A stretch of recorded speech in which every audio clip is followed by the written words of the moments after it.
कहानी का नाम है सेवा का शौक। हर जमाने के अपने शौक होते हैं, अपना फैशन होता है। किसी वक्त सूट बूट टाई पहनने का फैशन था, अब खादी पहनना फैशन में शुमार हो गया है। किसी जमाने में भारत के रईसों को अंग्रेज अफसरों को पार्टियां देने का शौक था, अब उन्हें समाज सेवा का शौक हो गया है। किसी वक्त गरीबी पर हंसना फैशन था, अब गरीबी के प्रति सहानुभूति प्रकट करना फैशन बन गया है। हमारे जमाने में रईसों के लिए समाज सेवा एक नया शौक है।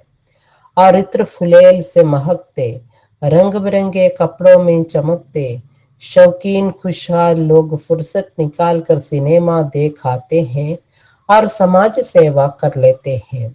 जैसे हीरे की अंगूठी इनकी अंगुली की शोभा बढ़ाती है, वैसे ही समाज सेवा इनकी प्रतिष्ठा को जरा चमकदार बनाती है। पंडित मादादीन भी शौकीन आदमी थे। उन्होंने परखा कि रईसों में समाज सेवा का शौक पैदा हो गया है, तो शौकीन आदमी के नाते उन्हें पीछे रह जाना पसंद न आया और उन्होंने तय किया कि अब अपने गांव की सेवा करनी चाहिए। पंडित जी की 7 पीढ़ियां गांव में ही जन्मी और गांव में ही दफनाई की थी। पंडित जी का जन्म भी गांव का ही था, लेकिन इस मामले में मतभेद था कि वे कहाँ दफनाए जाएंगे। वे 9 महीने शहर में और 3 महीने गांव में रहते थे, और अगर कबीर की मिट्टी की तरह पंडित जी की मिट्टी को लेकर शहर और गांव वालों में खींचतान शुरू हो गई तो शहर का हक ज्यादा वजनदार पड़ जाएगा। पंडित जी उस गांव के 7 पीढ़ियों से मालिक थे और इस इलाके में उनका सालों का लेन देन था। हजारों एकड़ जमीन थी। गांव की कमाई को वे शहर में बैठकर खाते थे। वे पंडित मादादीन ने समाज सेवा यूं शुरू की कि अपने गांव में पाठशाला खुलवा दी। अपने ही विशाल मकान के बरामदे में स्कूल बना दिया। एक दिन गांव के लोगों की सभा करके उन्होंने समझाया कि तालीम बड़ी जरूरी चीज है। खुद उन्होंने गांव को जल्दी ही शिक्षित बना लेने का फैसला कर लिया है। वे दूसरे दिन शहर चले गए। वहां उन्होंने अपना नाम और काम अखबारों में छपाया। तब शिक्षक की तलाश करने लगे। समाज सेवा किफायत से करनी चाहिए, ये ज्ञान उन्हें अपने पुरखों से ही मिल चुका था, इसलिए एक कम वेतन पर मास्टर ढूंढ रहे थे। उन्होंने स्लेटें पेंसिलें किताबें खरीदी। अब उन्हें एक आदमी की और जरूरत थी, लेकिन एक चीज तो बड़ी सस्ती और बहुतायत से मिलती है। कभी कभी पुस्तकें तो आउट ऑफ स्टॉक हो जाती हैं, लेकिन आदमी आप चाहे जितने खरीद लीजिए, फुटकर या होल्लाट, हर चीज की कीमत बढ़ रही है, लेकिन यही एक चीज है जिसकी कीमत घटती जाती है। रामनाथ नामक 16-17 साल का एक लड़का पंडित जी को मिल गया। रामनाथ के पिता की मृत्यु 2 साल पहले हो चुकी थी। वह विधवा मां और विवाह योग्य बहन का भार माथे पर रखकर सफर पर चल पड़ा था। मैट्रिक पास ही थी कि पिता चल बसे। तब से यहाँ वहां नौकरी करके 3 पेट भर रहा था और 3 टन टांग रहा था। पंडित जी रामनाथ को 20 रुपये माहवार पर मास्टर बनाकर गांव ले आए। उसने कहा कि वह कुछ समय उनके ही घर रहे, फिर धीरज से अपनी बहन और मां को बुला ले। रामनाथ पंडित मादादीन की हवेली में रहने लगा। उन्हीं के रसोई घर में खाना खाने लगा। स्कूल खुल गया, लड़के पढ़ने लगे, रामनाथ पढ़ाने लगा। वैसे उसकी उम्र पढ़ने की थी, लेकिन वह खुद पढ़ा रहा था असमय में उस मासूम लड़के पर प्रौढ़ता आ गई थी। मुसीबत में शायद एक गुण है कि वो बच्चे को भी बुजुर्गों जैसी गंभीरता और दानाई दे देती है। ये बालक रामनाथ 16-17 वर्ष का था, परंतु जहां मौत को रोज टालते जाना ही जिंदगी का मतलब रहता है, वहां उम्र को नापते चलने वाला वर्ष जरा 5-5 कदम लिखता है। इसलिए वह बच्चा भी टलती उम्र का सा लगता था। कभी कभी उसका बचपन उमड़ पड़ता और वह पंडित जी के बच्चों के साथ आंगन में खेलने लगता। कभी वह उनमें से किसी का घोड़ा बन जाता, कभी लुका छिपी खेलने लगता और कभी कभी चांदनी रात में आंगन में बैठकर उन्हें आसमान की कहानियां सुनाता। जो सारे आसमान में दिखते हैं वे देवताओं की आंखें हैं, जिनसे वे धरती को देखते हैं। घर के अन्य लोगों को यह अनचाहा अतिथि बहुत अच्छा न लगा। पहले हफ्ते में भोजन के लिए यूं पुकारा गया, मास्टर साहब भोजन कर लीजिए। दूसरे हफ्ते में गृहिणी कहने लगी, मास्टर खाना खा लो। तीसरे हफ्ते में वो बोली, मास्टर टाइम से खाना खा लिया करो, पुकारना पड़ता है। चौथे सप्ताह सबके खा चुकने पर उसे खिलाया जाता और 5वें सप्ताह ये स्नेह और सम्मान की यात्रा इस मंजिल पर पहुंची कि गृहिणी ने महाराजिन से कहा, बासी रोटी मास्टर को क्यों नहीं दे देती। 8,000 वर्षों की संस्कृति के बोझ से दबे हुए इन कुछ लोगों के घरों का यही हाल है कि जो त्याज है, अपवित्र है, हानिकारक है, वही अतिथि के लिए है।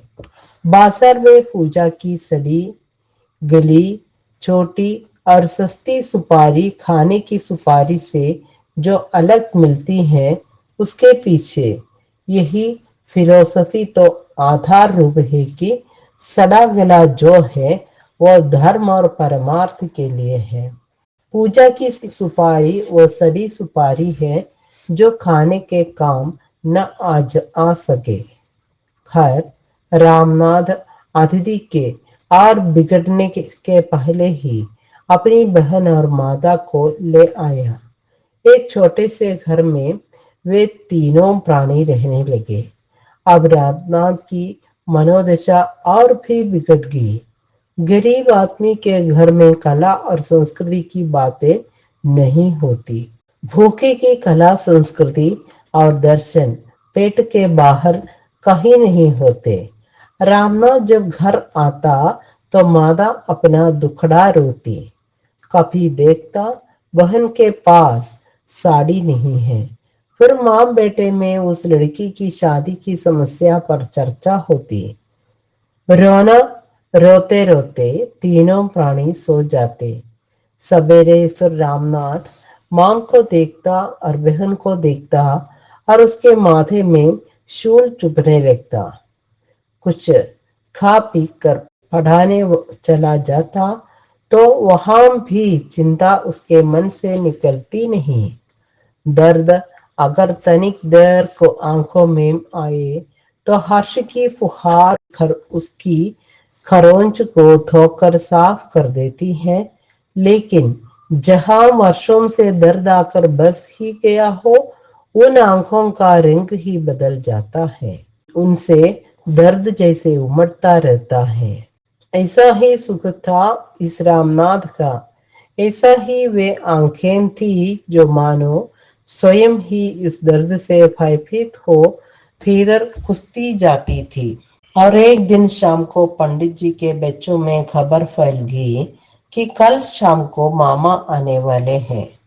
सब बच्चे नाच उठे। रात को चांदनी की छाया में जब सब बच्चे बैठे तो मामा की ही बातें होती रही। मुन्नी बोली, मास्टर साहब बहुत अच्छे मामा है हमारे लिए मिठाई लाएंगे। सुरेश बोला, हमारे लिए भी मिठाई लाएंगे। रमेश और आगे बढ़कर बोला, हमारे लिए रेलगाड़ी लाएंगे। मुन्नी ने पूछा, मास्टर साहब तुम्हारे लिए क्या लाएंगे? रेखनाथ इस प्रश्न से अचकचा गया। कोई उसके लिए भी कुछ लाएगा, ये आशा उसके हृदय से कब की निकल चुकी थी।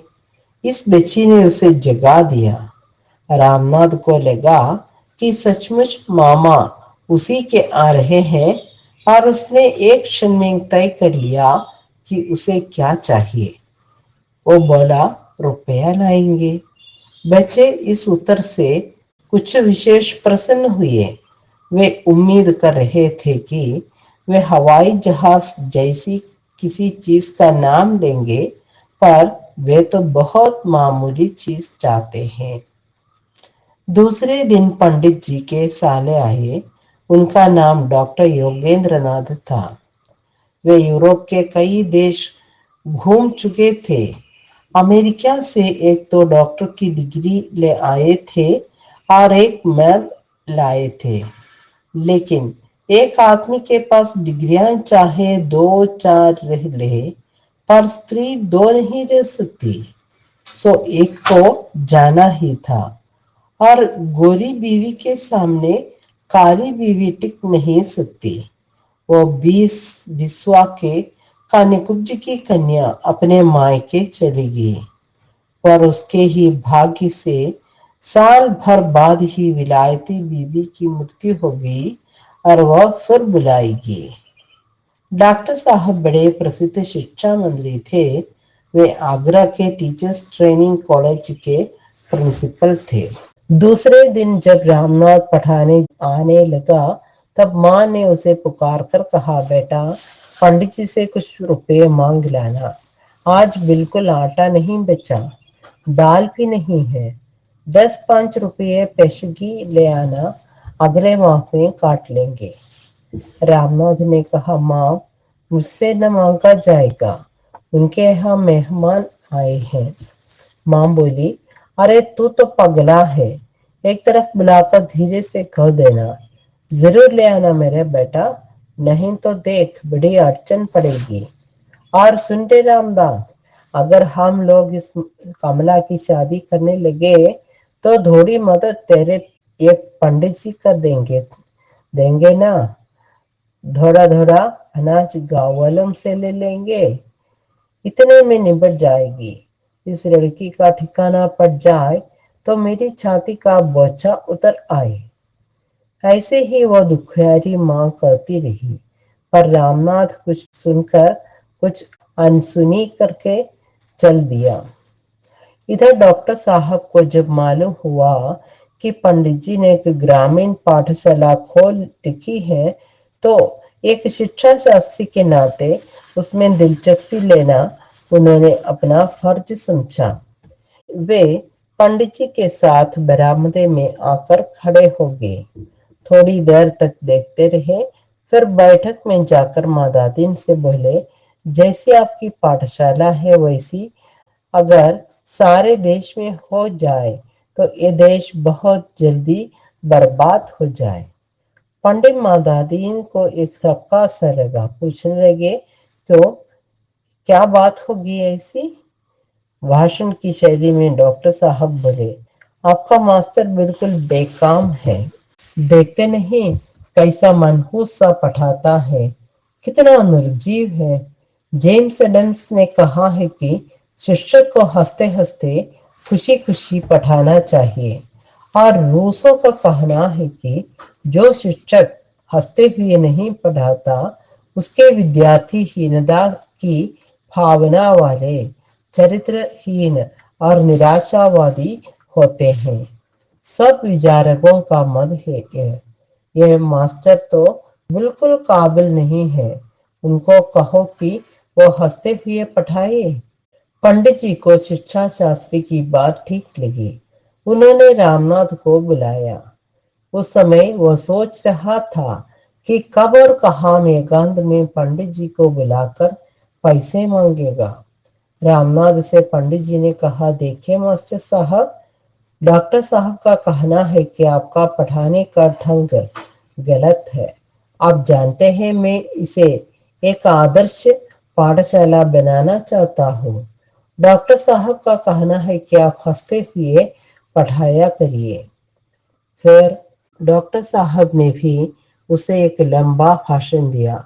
वह जी हाँ कहता हुआ सुनता रहा। भयभीत सा वह कमरे से निकलकर कक्षा में आया। उसने लाख चेष्टा की, पर जैसा डॉक्टर साहब ने कहा था वैसा कर ना पाया। स्कूल बंद करके घर पहुंचा तब उसे याद आया कि पंडित जी से रुपये नहीं मांगे। आशा में बैठी माम ने जब पूछा तो संक्षेप में नहीं कहकर वह खाट पर पड़ गया। ममतामयी माँ उसके पास जाकर बोली, क्या कैसे लेट गया बेटा? तबीयत तो ठीक है ना? ठीक है माँ, वो बोला। तो फिर तू कैसा अनमना सा पड़ गया? मैंने कितनी बार कहा कि बेटा चिंता मत किया कर। देख तो कैसा सूखता जा रहा है। अरे भगवान सबका है, जो सबकी रखवाली करता है वह हमारी भी चिंता कर लेगा। रामनाथ बोला, मैं माँ अब मैं पढ़ाने नहीं जाऊंगा। क्यों बेटा, क्या हो गया? कुछ कहा उन लोगों ने? माँ ने चिंता से पूछा। रामनाथ बोला, माँ पंडित जी के साले ने पंडित जी से कह दिया है कि इसे पढ़ाना नहीं आता। कहते कहते कहते हैं हंसते हंसते पढ़ाना चाहिए। मुझसे दोनों ने कहा कि पढ़ाना हो तो हंसते हंसते पढ़ाओ। माँ ने कहा, तो बेटा इसमें क्या मुश्किल है? तू दिन भर हंसते हुए पढ़ाया कर, हंसने में क्या है? रेखनाथ ने दीनता से कहा, तो समझती तो है नहीं माँ, मुझसे हंसते नहीं बनता, मैं हंस ही नहीं सकता। माँ ने बेटे के सिर पर हाथ फेरते हुए कहा, अरे बेटा हंसना भी कोई मुश्किल बात है? देख मैं हंसकर बताती हूँ। और वृथा माम मुंह व आंखों को विस्फारित करके हंसने की चेष्टा करते करते फफक कर रोने लगती। उसने बेटे को चिपका लिया और हंसने की चेष्टा में दोनों बड़ी देर तक रोते रहे। फिर कुछ खा पीकर सो गए। दूसरे दिन कड़ा जी करके रामनाथ पढ़ाने गया। थोड़ी देर बाद पंडित जी और डॉक्टर साहब फिर आकर खड़े हो गए। रघुनाथ और भयभीत हो गया।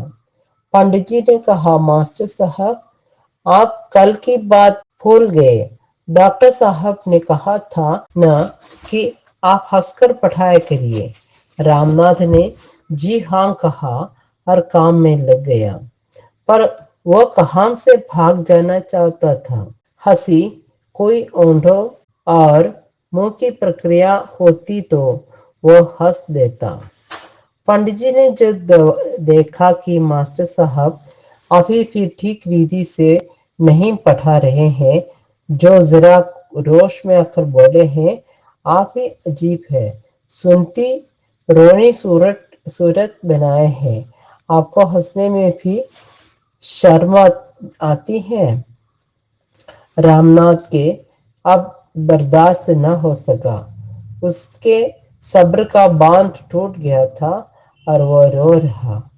डॉक्टर साहब पंडित जी को बैठक में ले गए और बोले, ये आदमी इस काम के बिल्कुल लायक नहीं है। बच्चों का भविष्य इसके हाथों मत बिगड़वाइए। देखो कैसा रो पड़ा, इसे अलग कर दीजिए। कल मैं शहर जा ही रहा हूँ, एक अच्छा मास्टर भेज दूंगा। शाम को रामनाथ जवाब पा गया। तीसरे दिन मेरे अपनी गृहस्थी गाड़ी पर लादे, सिर पर एक गठरी रखे रामनाथ, उसकी माँ और बहन गाड़ी के पीछे पीछे चल रहे थे। गांव छोड़कर कहीं पेट भरने की चिंता में वे जा रहे थे। कुएं पर एक स्त्री ने पूछा, क्यों माँ, क्या पाव छोड़कर जा रही हो? हाँ कैदी। गलत, यहाँ का इतना ही दाना पानी था। माँ ने आंसू पोंछते हुए कहा। क्यों? यहीं क्यों न रही माम जी? दूसरी ने पूछा। वृथा ने जवाब दिया, बेटे को नौकरी से अलग कर दिया। वे पूछने लगी, नौकरी से असल क्यों कर दिया माँ? उसने कहते हैं हंसो, और हम दुखियारों से क्या हंसा जाता है बेटी? जो अब कहाँ जाओगी माँ? स्त्रियों ने सहानुभूति से पूछा। क्या बताऊं बेटी? कहीं जाएंगे जहां रोने वालों को भी रोटी मिलती हो।